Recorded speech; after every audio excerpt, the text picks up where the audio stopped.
Hey everyone, welcome back. In this guide, I'm going to show you how to create a Gantt chart in Clickup. Gantt charts are perfect for visualizing timelines, task dependencies, and overall project progress in one clear view. So yeah, let's start right from the beginning. First, open your browser and go to the Clickup website. Once the page loads, sign into your Clickup account using your email and password. After logging in, you'll land on your workspace dashboard where all your space's projects and tasks are available. Now navigate to the space, folder, or list where your project tasks are located. At the top of the task area, click on the View dropdown and select Gantt. If you don't see it right away, click Add View and choose Gantt from the list. This will open the Gantt chart view for that location. Once the Gantt view is open, make sure your tasks have start dates and due dates. Gantt charts rely on these dates to display tasks correctly on the timeline. If a task is missing dates, click on it and add them so it appears on the chart.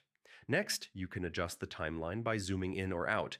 Use the zoom controls to switch between daily, weekly, or monthly views. This helps you focus on short-term details or long-term planning depending on your needs.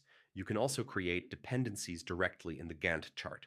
Drag a line from one task to another to set a dependency. This tells ClickUp which tasks must be completed before others can start, and it helps prevent scheduling conflicts.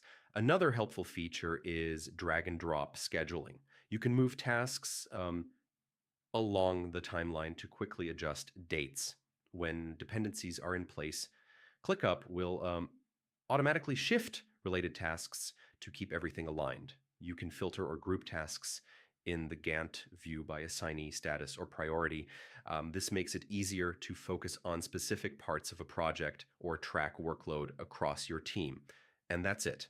Creating a Gantt chart in ClickUp is simple and powerful, giving you a clear visual overview of your entire project timeline. If this guide helped you out, don't forget to like the video, share it with your team, and subscribe for more ClickUp tutorials.